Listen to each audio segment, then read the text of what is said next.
Dato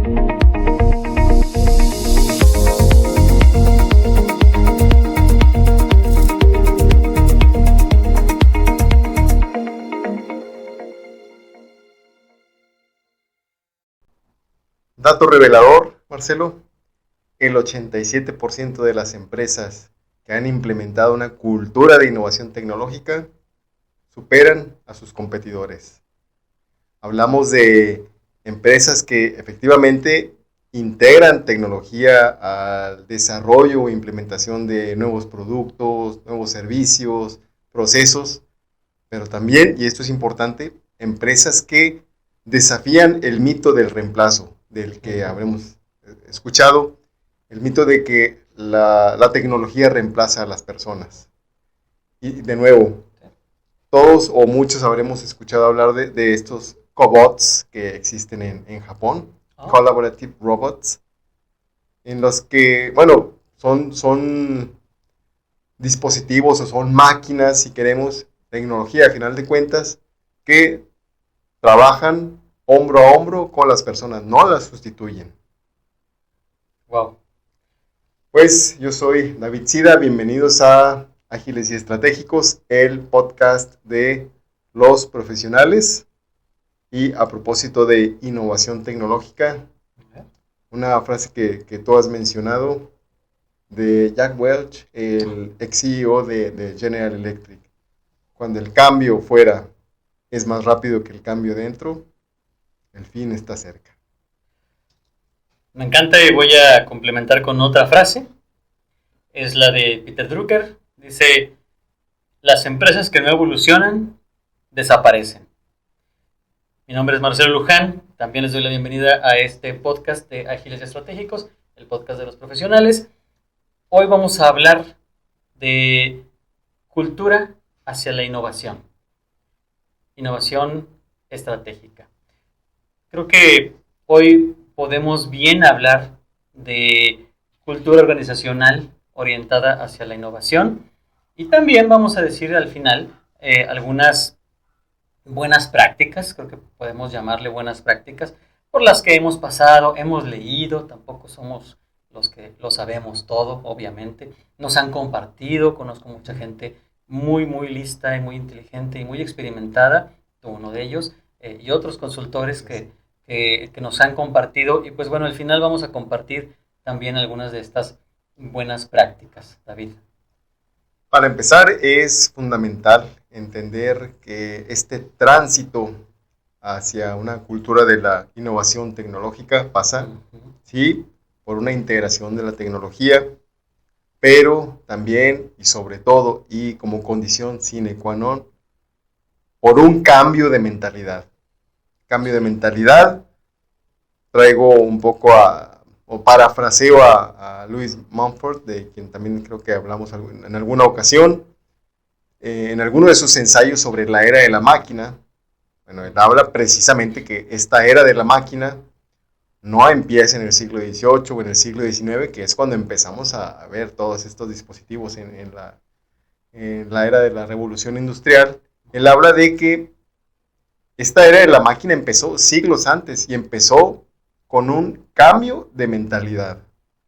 No es una mera acumulación de conocimientos, un cambio de mentalidad impulsado por personas, impulsado por los Da Vincis, impulsado por los Bacons, por los Paracelsos. Esto creo que sigue pasando, David. Se trata de no siglos, pero sigue pasando en cortos plazos dentro de las organizaciones. Por ejemplo, cuando un director o toda una oficina directiva está comprometida con la innovación, esta sucede. Y es primero las ideas dentro de estos llamados pues C-levels. Si un alto director no está comprometido con la innovación no va a pasar. En Latinoamérica creo que tenemos una costumbre de empresas jerárquicas, empresas jerárquicas y de estos roles que deciden basados en así ha funcionado durante mucho tiempo. Y esto pues empieza como a desmotivar un poco el pensamiento creativo que es muy necesario para lograr la innovación en las empresas. Y no nada más se trata de tener los gadgets o la última tecnología o la última aplicación, la última versión. Esto, como bien lo decías, es un tema de una mentalidad. Y, y no es algo que es para experimentar a ver si funciona. Ya desde el 2019, ahí los estudios de McKinsey hablaban de que empresas que promueven este pensamiento creativo, estas ideas innovadoras, cumplían en un 30% más sus objetivos. Y una de las empresas más conocidas que hacía esto es Google. Yo creo que todos hemos oído hablar de Google como este ícono de la innovación. La palabra, esa es la palabra, ícono. De la innovación, sí. Y Google implementó hace muchos años, no sé si lo sigue haciendo honestamente, pero implementó hace muchos años el programa 20% Time. ¿Qué significaba esto? Que podías utilizar hasta un 30, hasta un 30, 20%, perdón, 20, hasta un 20% de tu tiempo en ideas propias para la empresa. Es decir, no tus asignaciones de trabajo, sino ideas propias. ¿Qué resultados tuvieron estos 20% Time? Hay uno muy famoso. ¿Tienes correo electrónico de Gmail? ¿Quién no tiene Gmail? Excelente respuesta porque este correo electrónico, el Gmail, salió de esas ideas de 20% Time junto con otras como Google News y creo que también lo aplicó Rappi y de ahí hoy conocemos la fintech de la RappiCard. Entonces estamos hablando de que empresas enormes han implementado esto y les ha funcionado. Cuando digo implementado esto me refiero a la promoción de la innovación. Tratas dos puntos aquí bueno, me gustaría primero abordar uno de ellos con el que no podría estar más de acuerdo y es que estos conceptos de cambio de paradigma, de disrupción son esenciales para entender esta cuestión de la cultura de la innovación y algo muy importante, el empoderamiento para experimentar sin miedo. Sin miedo, uno, al fracaso y sin miedo a la penalización. Es decir, no solo Google no solo no penalizaba el uso de este tiempo, sino que lo promovía, el tiempo para realizar actividades diferentes a las actividades asignadas del día a día. Yo tuve un acercamiento un poco con esta idea de romper esquemas, de salirse, de atreverse. ¿Alguna empresa? No, fue de una manera muy informal, cuando de hecho yo no estaba metido en nada de esto, pero se me quedó grabado. A ver. Es un capítulo de la serie Doctor House. Lo recuerdo perfectamente cuando está recomendando a uno de sus trainees y le dice, aquí se trata de que aprendas a romper tus reglas, no a romper las mías. Bueno, lo dice por otra razón, pero lo importante es eso. Tienes que aprender a romper tus reglas, a salirte de tus esquemas mentales que tanto nos pesan y tenemos que efectivamente desarrollar como este empoderamiento para atrevernos a experimentar. Ahora, ¿cuál es el valor objetivo de todo esto? Deloitte habla de que las empresas que tienen este tipo de programas pueden tener productividades hasta 35% más. Wow. Esto no lo dudo, porque hay empresas grandes y pequeñas que aplican esto y rompamos el mito de que solo las startups son las empresas que van a innovar. También hay empresas enormes de cortes muy conservadores. Estamos hablando del sector bancario. El sector bancario que, bueno, algunos todavía usan COBOL, imagínate lo conservador. Vaya, que sí. No, yo estaba en la secundaria, creo que se usaba como algo. Pues sí, no, digo, no sé si todas, pero bueno, el punto es que son empresas de corte conservador, el sector bancario. Pues BBVA implementó estos laboratorios de innovación y dieron muy buenos resultados. Esto estamos hablando de antes de la pandemia, prepandemia. No sé si todavía lo implementen, la verdad no lo sé. No sé si hoy implementan otros programas, pero en ese tiempo resultados muy conocidos son los que se implementaron en la app bancaria de BBVA, que por lo menos en ese tiempo fue considerada la mejor app bancaria. Entonces, ya tenemos la prueba, ya tenemos el sector bancario con la innovación, impulsando la innovación, ya tenemos a las startups impulsando la innovación. Si estamos en medio, si no somos ni una startup, pero tampoco una gran empresa, pues podemos innovar, porque por los dos lados se están innovando, no nos quedemos atrás. ¿Qué opinas? Opino que, pues, desde luego es un argumento de peso totalmente, pero también está esta cuestión de que los cambios nunca están exentos, ¿no? Sobre todo Uh-huh. cuando se trata de empezar como con este tipo de riesgos, siempre existe esta percepción del riesgo a la transgresión, vamos a llamarlo así. Uh-huh. Por ejemplo, la transgresión de los ámbitos. Puedes tener a una persona, un colaborador, un ingeniero con ese perfil como más estructurado, más cuadrado, se dice. Uh-huh. Y si de repente lo pones en un ámbito en el que se promueve mucho la creatividad, demasiada libertad, demasiada entre comillas, ¿no? Es un término relativo. Creo que puede sentirse un poco perdido, desorientado, y también por el otro lado, si colocas a una persona con un perfil muy creativo Uh-huh. en un ambiente en el que hay estructuras, hay reglas como muy rígidas, creo que puede llegar a sentirse muy asfixiado, y Ajá. lo digo ponderando las bondades del orden, de las estructuras relativamente rígidas, Uh-huh. porque Forbes también ha hecho algunos estudios al respecto, y habla de que pues, las empresas que tienen como este tipo de estructuras menos flexibles, pues también tienen rotaciones menores de 40% menos, ¿no? Lo cual es algo Seguro. relativamente positivo. Ahora, a mí que me ha tocado estar como del lado de la industria, un poco de la manufactura, pues lamentablemente siempre existe el trabajador que cuando se trata de las reglas de seguridad dice, no pasa nada. Las transgrede La y frase. sí, sí, sí, me ha tocado saber de efectos pues muy tristes, la verdad. Aquí quisiera que tocar un punto interesante con esto de la transgresión, porque pues creo que tendríamos que identificar cuándo se trata de una negligencia o de una innovación o algo creativo.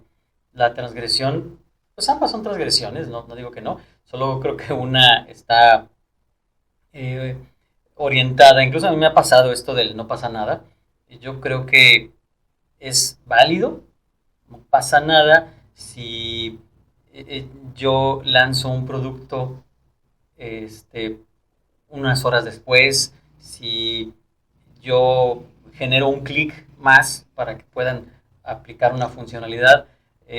Todo esto estamos hablando de mínimos productos viables e iteraciones para ir mejorando un producto. Se vale, pero decir no pasa nada si no implemento, hablando de software, que es mi experiencia, si no implemento algo de seguridad en la aplicación, pues ahí sí tengo graves problemas. Estoy de acuerdo con eso que tú dices, pero es importante decir que una fue una transgresión creativa, voy a implementar tal vez con 2 clics más la misma funcionalidad, y la otra fue una transgresión negligente. No le voy a implementar esta parte de seguridad. Entonces, eso es muy importante tener claridad en esa diferenciación de transgresiones. Y otra cosa que quiero tocar es el permitirse la transgresión creativa. Estamos hablando de creatividad, no de llegar a jugar o de una creatividad infantil, por ejemplo, sino de una creatividad, porque a veces es también parte de los mitos, ¿no? A mí me gusta hablar mucho de lo que se dice a veces, ¿no? Sí, Eh, claro. Y creo que la creatividad va más allá de jugar, de hacer algo eh, artístico, que bueno, también ahí entraríamos en otro debate, pero el punto es, hay una frase de Einstein donde decía que la creatividad es la inteligencia divirtiéndose. Bueno, esa es la que se necesita muchas veces en las empresas porque hablamos de poner en marcha ideas, hablamos de dejar estas estructuras, lo que decía de Latinoamérica, de tener, incluso lo comentabas con lo de Forbes, que le creo mucho a lo de Forbes, paréntesis, porque estamos tan acostumbrados a la estructura que por eso nos quedamos. Por eso no hay rotación. Bueno, es mi opinión. Cierro paréntesis. Y yo creo que para no sofocar o para no desmotivar la creatividad y por tanto la innovación, es importante que las ideas las acompañemos de una visión y que podamos contrastarlas. Por ahí decía, es un término hegeliano esto de eh, llegar a la innovación a través de la dialéctica, es decir, ideas contrastadas. Claro, y como en síntesis, ¿no? Y poder llegar a una síntesis, totalmente. Pues muy interesante. Ahora yo vuelvo un poco a propósito de creatividad y de lo artístico. Uh-huh. Yo voy a volver un poquito al papel del abogado del diablo. Cuando lo mencionaste me vino a la mente, bueno, de nuevo ponderando lo bueno del orden y de la jerarquía. Me imaginé una orquesta en la que cada uno de los músicos diera rienda suelta a su creatividad. No crees que sería algo caótico. Seguramente, por eso creo que encontrar el equilibrio es la clave. Si bien está la estructura monolítica y la revolucionaria, digo, un poquito de contexto, la monolítica es fácil de entender porque pues no hay cambios nunca, ¿no? Simple. Y la revolucionaria tiene un poquito más de carnita porque o busca oportunidades y formas de cambiar las reglas o aprovecha todas aquellas oportunidades que le llegan para cambiar las reglas. Y ya lo decía Aristóteles, ¿no? La virtud está en el punto medio.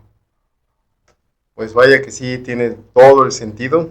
Ahora, yo traigo un poco de nueva colación a Mumford, que es un autor que me gusta mucho. Él, de nuevo, hablando de la era de la máquina, él habla de que estos perfiles de los que hablábamos, los Da Vincis, los Bacons, pues reunían tanto al ingeniero o al científico y también al artista, es decir, convivía en ellos, convivían ambos perfiles, ¿no?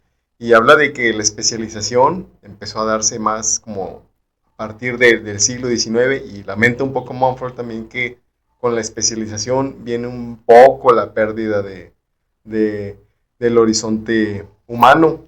Wow. Ahora también otro ejemplo de literatura, esta novela de Thomas Mann, Dr. Faustus, creo que el personaje precisamente encarna este juego entre lo objetivo estructural y lo subjetivo creativo. Me dejas mucha tarea, David. La verdad es que el bagaje que traes sí es impresionante. Me llevo esa tarea y va a tocar leer un poquito más para poder resolver, como decíamos hace un momento, esa síntesis. Bueno, podríamos hablar ya un poco hablando de síntesis y de resumen, que pues la construcción de la cultura de la innovación en aras de llegar a esta innovación tecnológica, pues, reúne algunos requisitos. Bueno, algunos son como un poquito de sentido común y otros conviene traerlos a colación. Es el liderazgo, la estrategia, las estructuras flexibles, las métricas, ¿no? Y que bueno, se trata de procesos de transformación a través de los cuales pues, las empresas empiezan a conocer cómo operan y cómo se están proyectando y cómo se están adaptando al futuro. Cierto, cierto. También se trata de tener como una base, una tierra fértil, digo yo, que tiene que ver con esta seguridad psicológica se menciona mucho y es muy cierta, porque esto nos puede llevar, o seguramente nos lleva, a tener esa oportunidad. Porque creo que decir tener el valor es porque necesitaste valor. Sería ideal no necesitarlo y estar en un lugar tan seguro que simplemente lo hagas Ujú. y puedas ya no atreverte, sino implementarlo, porque es algo permitido. Siento que tener el valor y atreverse es porque estás en un lugar inseguro y riesgoso. No sé si estás de acuerdo. Y A mí me dejas tarea. te dejo tarea, ¿no? Sí, sí, sí. Porque incluso hasta se valoran mucho esas palabras, no digo que no tengan valor, pero qué bonito sería que el ambiente no necesite de mi coraje y no necesite que yo me arriesgue para poder innovar. Y ahí es donde yo puedo decir, era un lugar seguro. Y por eso hice, no me atreví, hice las cosas. No me arriesgué, hice las cosas y, y pues que me permitan este pensamiento creativo, pensamiento disruptivo, y al final que florezca la innovación. Claro, claro. Bueno, también una disculpa con quienes nos escuchan y nos ven. Creo que nos hemos extendido siempre, bueno, podemos nosotros platicar durante horas, ¿no? Pero me gustaría también que ya no aplazáramos la promesa del inicio del episodio de compartir estas buenas prácticas. Uh-huh. Y si no tienes inconveniente, me gustaría empezar con algunas. Si nos permite la mosca, continuamos. Se coló ya. Auditorio tenemos. Estamos en vivo. Pues, pues bien, me gustaría empezar con la primera, que es invertir en la capacitación de habilidades digitales en los diferentes niveles que lo requieran. También la implementación de métricas, Bueno, y ya no solo hablando de productividad, sino también de métricas para medir la innovación. uh-huh. Tú mencionaste las startups, creo que siguen siendo un muy buen referente para la innovación. Las alianzas estratégicas con las startups sería otra buena práctica Muy u bueno. otras oportunidades. Y también, ¿por qué no considerar este tipo de programas como el 20% Time de Google? Ahora, estas son las oportunidades o las buenas prácticas. ¿Cómo las implementamos o cómo las llevamos a cabo? Súper. Algunas de estas actividades podrían ser el bien conocido brainstorming o lluvia de ideas, que bueno, yo también que ven un poco de la industria, me ha tocado ver que Uh-huh. aquí se cumple la regla de no descartar a priori, es la regla de oro del brainstorming, no descartar a priori ideas, no decir, no, esa no sirve. No, me ha tocado ideas que las sueltan así como, pues hagan esto, y algo que parecía tan trivial y que resolvió un problema de 20 años. El poder del brainstorming, ¿no? Sí, es impresionante, pero sí es regla de oro, no ser como, no adoptar este como perfil castrante de, no, eso no, es dar rienda suelta. Uh-huh. Planes de acción para tratar de implementar o revisar qué herramientas tecnológicas se pueden implementar más o menos cada 3, cada 4 meses. Okay. Y sobre todo, conocerse bien, que siempre debería ser como el primer paso. Llevar a cabo auditorías internas suele ser Uh-huh. muy útil para saber, porque para saber, tenemos que saber a dónde queremos llegar, pero también dónde estamos, ¿no? Y eso va a ser importante. Buenísima y qué bueno que lo compartes. Mis buenas prácticas, bueno, no mis, pero de las que yo voy a hablar son más de carácter personal. Voy a complementar por ahí una de las grandotas, el hackathon, me encanta esa idea para este tema. Pero antes de llegar a eso, yo creo que una buena práctica es, y he visto que es una buena práctica, el ser agente de cambio. Se oye muy cliché, pero no solo se trata de tener las ideas. Un agente de cambio también es el que las impulsa, es decir, si otra persona tiene una buena idea y yo impulso, la creo, es decir, yo creo en ella, creo en esa idea y la apoyo, incluso invito a otros, entonces estoy siendo un agente de cambio. No soy el que tuvo la idea, no es necesario, pero estoy siendo agente de cambio porque creo en ella, me subo al tren e invito a otras personas. Eso también es ser agente de cambio. Entonces, ser agentes de cambio, primero, buscar un mentor para cuando tenemos las ideas nosotros. ¿Cómo llevo la idea a su ejecución? Pues busca un mentor. Seguramente alguien ya pasó por esto y te puede ayudar. Entonces es muy útil buscar un mentor. La tercera, experimenta. Por ahí tenemos un libro de Jason Little que habla de que las cosas nuevas las trates como experimentos. Y así, pues, ya sabemos la regla del experimento. El experimento nunca falla. Tiene resultados que pueden variar. Entonces, eso es muy bueno para no terminar frustrado, ¿no? Y número 4, buscar información. Esto es muy importante, David. Buscar información de fuentes confiables. Hay muchos pequeños videos de 30 segundos que te prometen Muchísimo. te prometen una transformación organizacional, una transformación digital, una implementación de inteligencia artificial. No quiero decir ejemplos para no distraer el foco, pero buscar en fuentes de confianza. No creer en el primer video de YouTube que me encuentre, no creer en el primer TikTok que me encuentre, incluso no creer en cualquier podcast.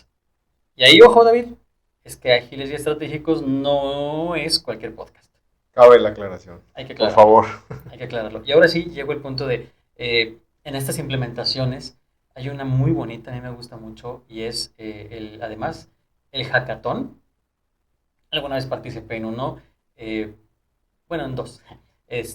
Y muchas veces se usa el hackathon para resolver un problema grave en poco tiempo. ¿Para qué esperar a tener un problema? Mejor cuando tengamos algo por resolver, ¿qué tal si hacemos un hackathon?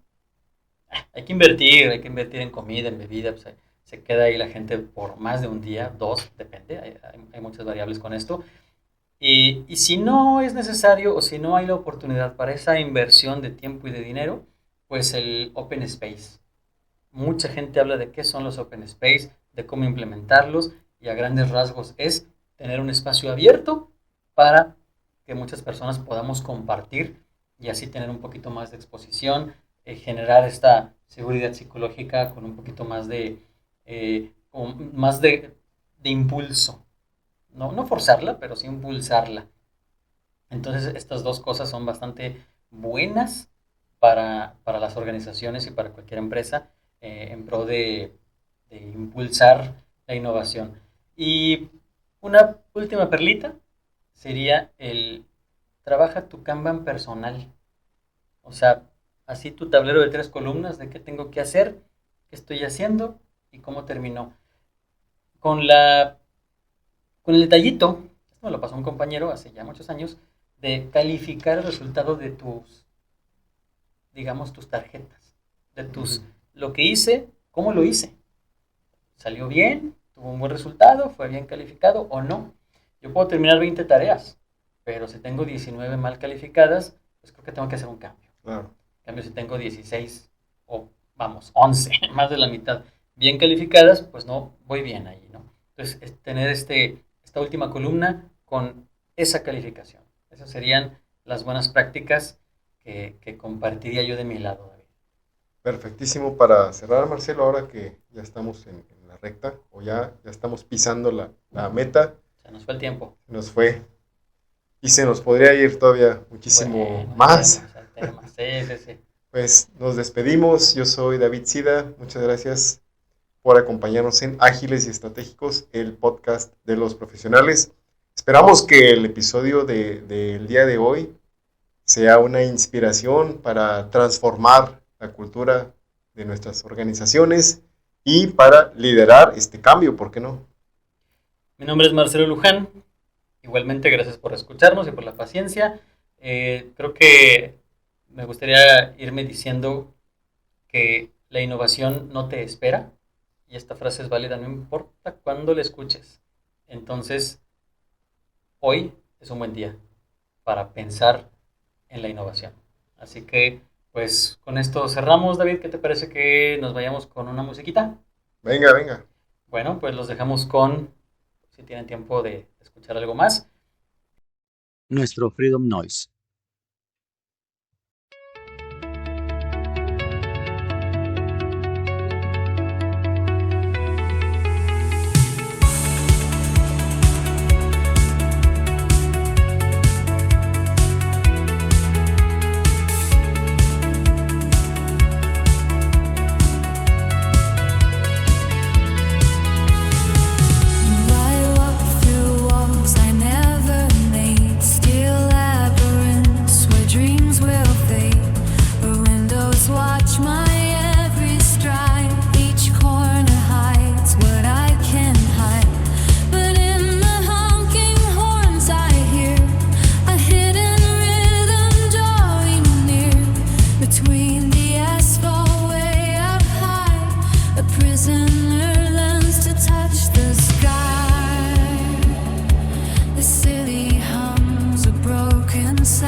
Till the end in this world's cage, my soul transcends.